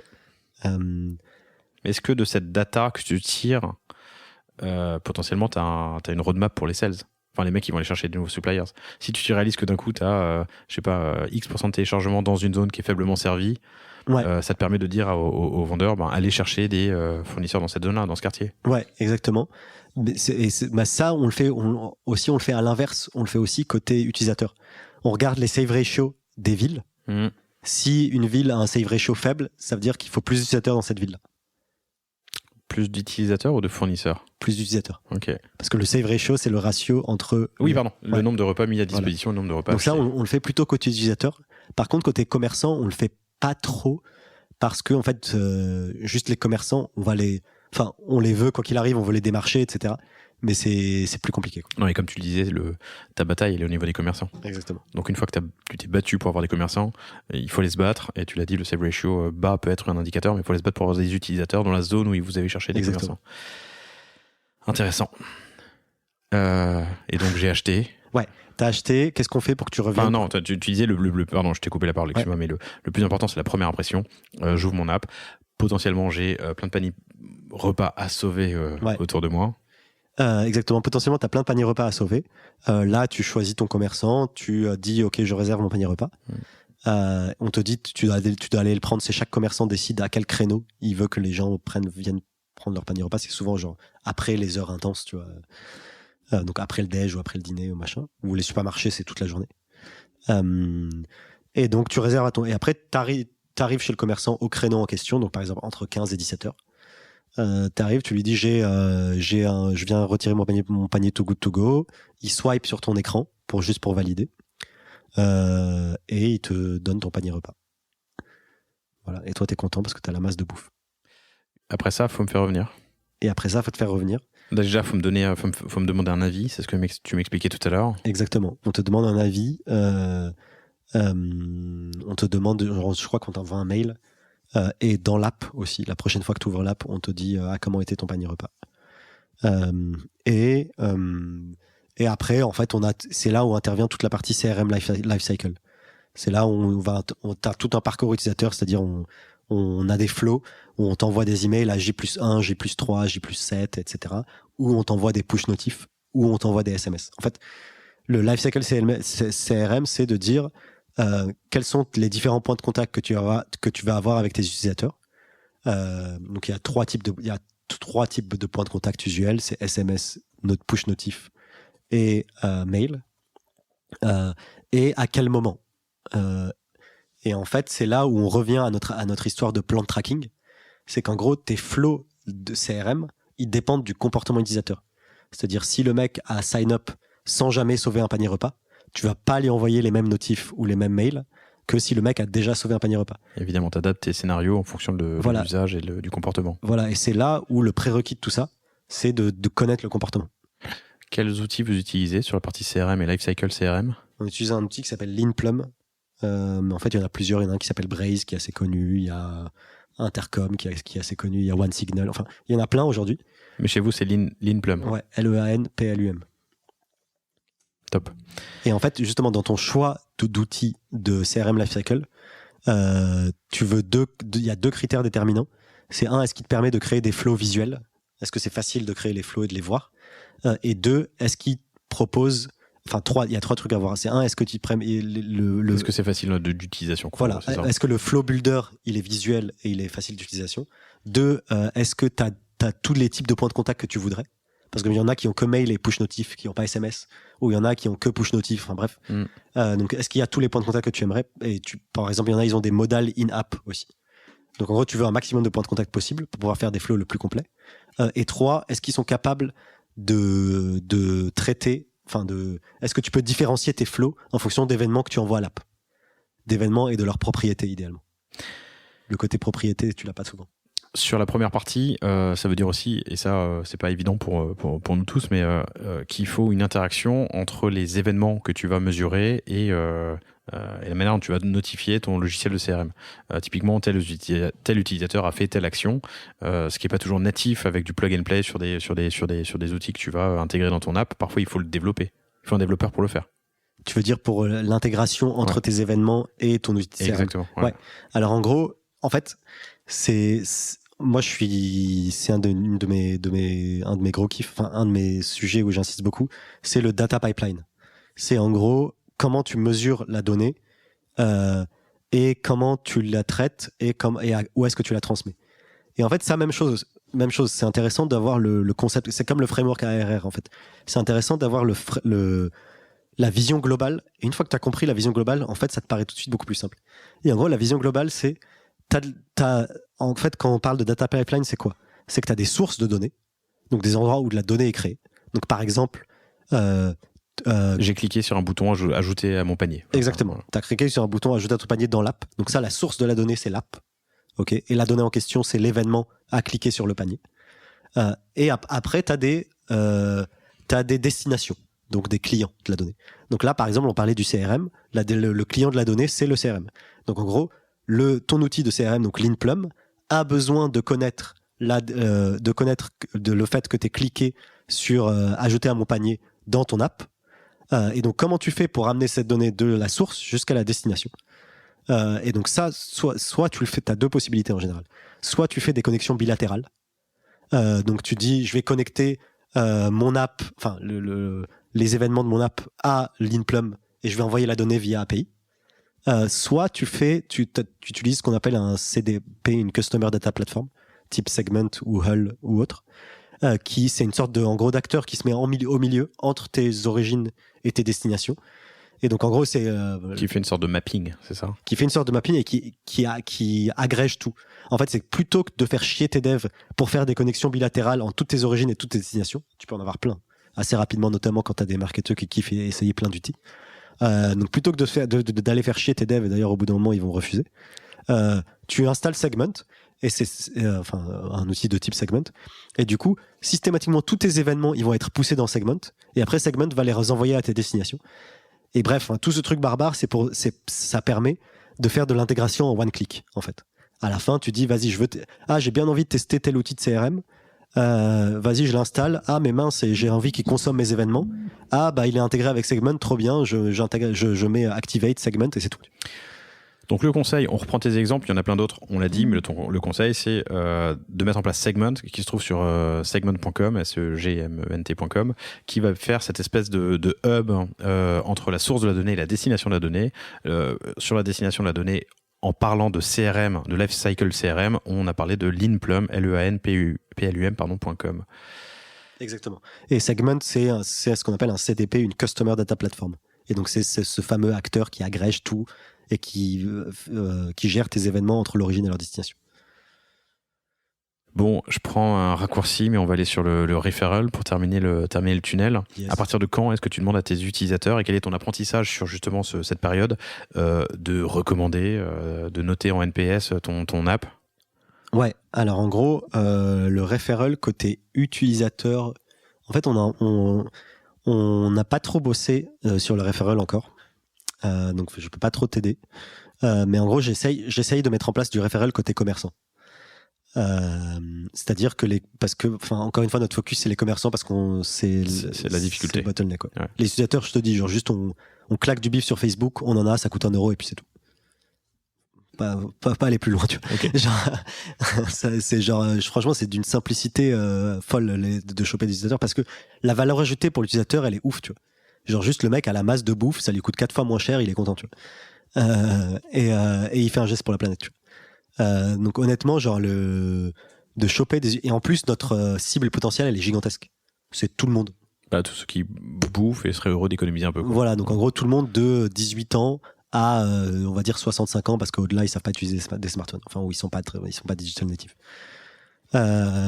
Et donc t'as pas un enjeu, pardon, je fais une petite parenthèse là-dessus, mais t'as pas un enjeu de monter en gamme? Non. Est-ce que d'acheter une baguette à 30 centimes au lieu d'1 € versus, je sais pas, acheter un plat cuisiné ou dans un grand restaurant étoilé, ouais, alors c'est pas du plat cuisiné, mais ça peut être des ingrédients, ouais, qui vont pas être utilisés. Mais là, on revient à un problème de supply. Ouais. Oui, ok, compris. Ouais. Tu vois, c'est toujours la supply le problème. Ouais. Et du coup, donc on a essayé de mettre en place du referral côté commerçant. Donc c'est-à-dire faire en sorte, toi, t'es un boulanger, ramène-nous ton autre pote boulanger. Et on va te récompenser.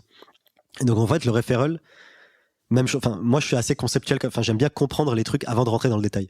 Et donc en fait le referral, comment ça marche, ça dépend de 3 facteurs. 3 ou 2, j'ai oublié. Donc en gros t'as un facteur principal, c'est qu'est-ce que tu donnes comme récompense. En fait le succès de ta campagne de referral dépend de plusieurs facteurs. Un des principaux facteurs, c'est qu'est-ce que tu donnes comme récompense. Donc, est-ce que si tu lui dis merci ou si tu lui donnes un Twix, il va beaucoup moins kiffer que si tu lui donnes un iPad ou si tu lui donnes 500 €, tu vois. Donc voilà, donc la nature et la valeur de la récompense, c'est hyper important.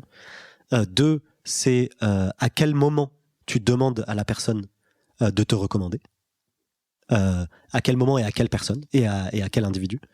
Donc c'est en gros la nature et la valeur de ta récompense, à quel moment et à quel segment des utilisateurs tu demandes de recommander. Et 3, combien c'est facile de le faire. La facilité de recommandation.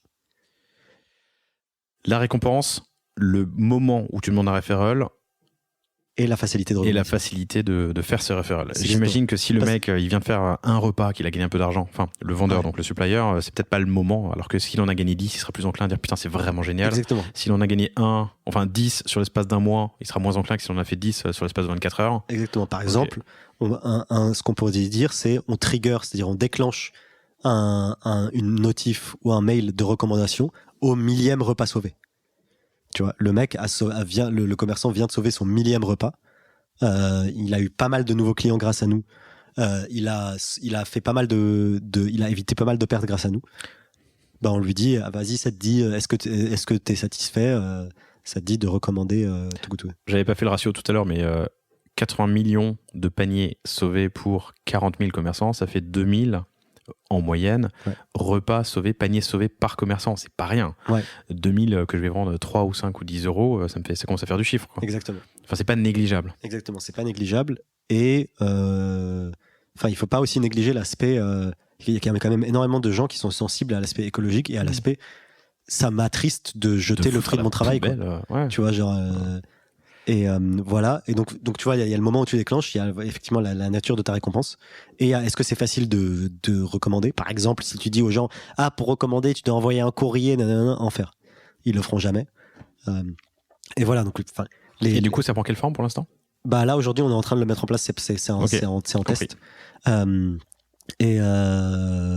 Mais tu vois, par exemple, les trucs les plus connus de referral, en fait, le problème du referral, c'est qu'en B2B, il n'y a pas énormément d'exemples de referral B2B qui ont fonctionné. On connaît tous, surtout du referral B2C. Genre Uber, Dropbox, machin. Tous les VTC qui font du referral, genre, invite ton pote, il va avoir une course à 10 € gratos. C'est quoi le panier moyen? Le panier moyen, je saurais pas te dire. Ok. On est plutôt à 5 € ou 50 ou 10 ou 15 enfin... Non, on est plutôt à 5. Okay. Bah parce que tu sais, vu que c'est 3 fois moins cher que le... Mais donc... En fait, les gens achètent un repas en général. Okay. Un repas, c'est plutôt 15 € ou 12 €. Ok. Donc en moyenne, il a gagné 10 000 € depuis qu'il utilise Too Good To Go. Je sais pas, 2000 repas en moyenne par supplier pour 5 €. Exactement. 5, 10, puis il a eu des nouveaux clients aussi. Et il vous a rapporté 25%. Donc tu peux potentiellement dépenser un peu d'argent. Alors tu as dépensé de l'argent pour l'acquérir, ce fournisseur. Mais c'est vrai que tu peux dépenser un peu d'argent sur du referral aussi, quoi. Ouais, en gros, c'est le truc que tu as fait rapidement. En fait, ton CAC, il dépend de ta LTV. Là, tu as fait très rapidement. Tu as fait ton calcul de LTV, mais en gros, voilà, tu dis la règle, c'est genre LTV divisé par 3 ou 4. C'est censé être égal à ton CAC. Et en gros, nous, notre LTV, elle varie grandement en fonction des pays. La LTV en Suisse, elle est beaucoup plus élevée que la LTV en Pologne. Faut aller vivre en Suisse. Les Suisses, on aime beaucoup les Suisses. Et du coup, ce que tu peux payer, le montant maximum que tu peux payer pour un commerçant, il diffère beaucoup. Par exemple, en France, on peut payer jusqu'à 1 000 € pour choper un commerçant. Et donc, tu vois, si tu peux payer jusqu'à 1 000 €, tu peux très bien lui donner une récompense à 500 € pour qu'il récompense un mec. Tu peux donner, genre, tu dis, je te donne 200 € à toi et 200 € au boulanger dès lors qu'ils sauvent leur premier repas sauvé. Tu vois. Je comprends. Vous êtes présent au Liban? Non. Parce que je ne l'ai pas dit. J'ai Libanais, on a longuement parlé avant de commencer cet épisode. J'ai beaucoup d'affection pour le Liban. Intéressant. Donc, vous êtes en train de mettre en place des choses pour les commerçants, pour la partie supply. Et tu m'as dit, pour la partie user, tu claques ton bif sur Facebook et c'est bon, tu es un utilisateur, donc il y a peut-être moins besoin de... Ouais. Super, écoute, le temps file, on pourrait se parler des heures encore. Cet épisode est passionnant. Moi, j'ai appris plein de choses. J'espère que vous aussi, j'ai appris ou révisé plein de choses. J'espère que vous aussi, chers auditeurs. Je me suis dit dernièrement qu'il fallait refaire des épisodes plus courts, tu vois, 30-35 minutes. Tac. Et on m'a dit d'ailleurs que c'est cool parce que c'est le temps d'un run. Mais voilà, mais bon, quand c'est passionnant, la discussion file. Allez, je me tais. Encore 3 questions. La première, quelle est l'organisation de ton équipe growth? Donc, tu es maintenant au niveau global. Est-ce que tu as des équipes dans chaque pays? Et quelle est l'organisation des équipes? Deuxième question, qu'est-ce qu'on te souhaite pour 2021-2022? Et dernière question, je te demanderai de me présenter le nectar en vitesse. Ça marche. Alors, l'équipe grosse, comment elle est organisée? Donc, en fait, au niveau global, on a une équipe marketing au niveau global qui est divisée en on va dire 3 parties. La partie brand, la partie design et la partie grosse. Et donc, en fait, ce qu'on appelle brand, c'est le top of funnel, donc en gros l'awareness. Et ensuite, ce qu'on appelle la partie grosse, c'est le bottom of funnel, donc c'est ce qui est le plus proche de la conversion. Et après, entre les deux, tu as le design qui alimente à la fois la brand et la grosse en contenu et en éléments visuels. Et en gros, donc dans la grosse, tu as différentes compétences. Tu as la paid acquisition côté B2C. Donc, tu as une personne, elle s'appelle Martha. Elle est Head of Consumer Acquisition. Donc, en gros, elle est en charge de choper un maximum d'utilisateurs et d'installation de l'app. Après, tu as la partie acquisition côté B2B. Donc, tu as Gaspard qui est Head of Lead Generation. Donc, qui doit choper un maximum de stores. Et donc... Sur la France ou global? Global. Ok. Et donc... Martha, elle est où? Global aussi. Et, non, mais physiquement? Copenhague. Martha et Gaspard. Toute cette équipe est à Copenhague. Ok. En fait, les équipes globales sont à Copenhague. Les équipes transverses, tous cross-pays, sont à Copenhague. Mais toi, t'es où? Moi, je suis en full remote. Mais j'étais en France à la base. Ok. Et donc, donc Gaspard, il est Head of Lead Generation. Donc, en fait, il doit alimenter les équipes sales en un maximum de prospects qualifiés. Un prospect qualifié, c'est un commerçant alimentaire, déjà ouvert, qui a des invendus. Ok. 4 critères. Commerçant, alimentaire, déjà ouvert, avec des invendus. Ok. Facile. Évident. Voilà. Et donc là, je te donne les heads. Après, ils ont plusieurs personnes dans leur équipe. Après, tu as une personne, elle est Head of CRM Lifecycle. Donc, c'est elle qui gère le fameux outil Leanplum. Ouais. Et qui fait les flows dans tous les pays. Ça, c'est quand même beaucoup de boulot. Parce qu'en fait, quand tu as 40 millions ou 80 millions d'utilisateurs de l'app, si tu te trompes dans ton flow, c'est genre, je sais pas, c'est 100 millions de personnes qui reçoivent un GIF de Le Pen, tu vois. t'as pas envie. Tu vois, c'est marrant comme exemple. Je serais pas parti là-dessus. Mais... Tu vois, t'as pas envie de faire ça. Tu vois. Et donc, faut pas te tromper dans ton flow. Je sais pas, bref, je pensais à un gif. Oui, non, je pensais à un gif tu connais le Jeanne au secours, tu connais ça? Oui, voilà. Et voilà, donc CRM Lifecycle, ça c'est beaucoup de boulot parce que y a des flows différenciés dans chaque pays qu'il faut traduire, etc. Et elle est seule? Pardon? Elle est seule? Non, ils sont 3. Ok. Et ça a beaucoup d'impact en fait. Mine de rien, en 2 clics, t'envoies 500 000 mails, il se passe des trucs. C'est là que tu restes en top of mind pour les utilisateurs qui ont téléchargé l'app, qui reçoivent une notif ou un email. Tiens, souviens-toi, c'était cool, recommande quoi. Exactement. Et là, il y a aussi l'amélioration continue de chacun de tes points de contact. Ok. Et après, on a une personne, elle est head of web, donc elle gère le site web. Chef du web. Okay. Donc elle gère le site web. Même chose du coup, en fait, elle gère 18 sites web du coup. Et elle gère le CRM derrière, enfin le CRM derrière. Et donc dedans, elle a un ingénieur, un UX designer aussi. Mais donc une certaine autonomie sur le site web, okay, voilà, oui. pour mettre en place des A/B tests. Et en gros, vu qu'on est présent dans 18 pays, l'avantage c'est que on peut faire des A/B tests dans les pays à fort trafic. Que tu vas répliquer ensuite. Exactement, qu'on va répliquer ensuite parce que du coup ça réduit le temps de test. Et après, on a une personne en data qui gère tout l'aspect analyse et voilà. Passionnant. Quel avenir? Qu'est-ce qu'on vous souhaite pour 2021-2022? C'est quoi tes big milestones? C'est de toujours sauver plus de paniers repas. Là, on a récemment ouvert les États-Unis, on va bientôt ouvrir le Canada. Les États-Unis, c'est un gros enjeu pour nous parce que c'est un nouveau continent, quoi. Et il y a énormément de gaspillage là-bas. Et donc, on aimerait bien que ça marche. Là, c'est plutôt bien parti, mais on croise les doigts.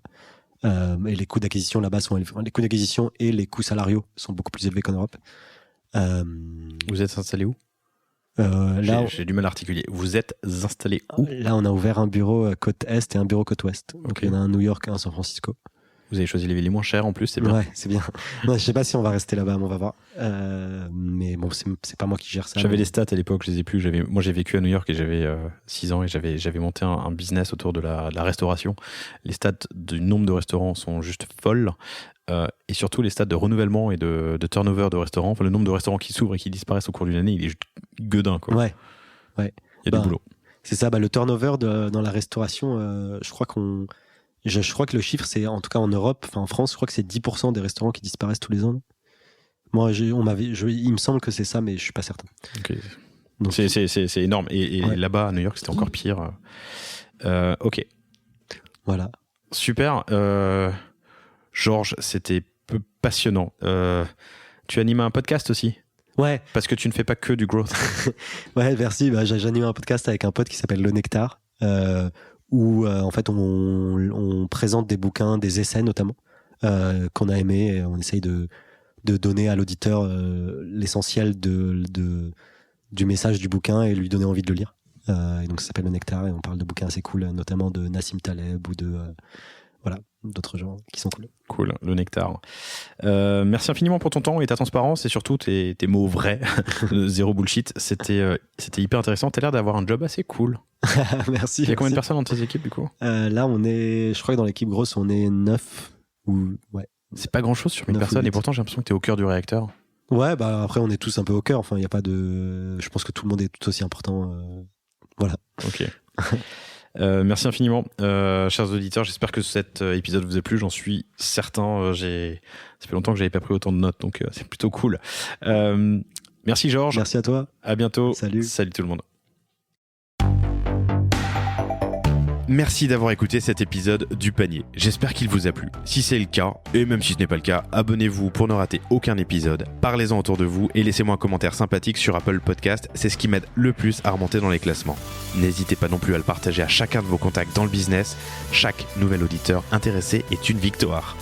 Si vous avez besoin d'un accompagnement tech et créatif, que ce soit pour votre site internet, votre stratégie de contenu ou d'inbound marketing, n'hésitez pas à me contacter à l'adresse lepanier@causavostra.com. À bientôt.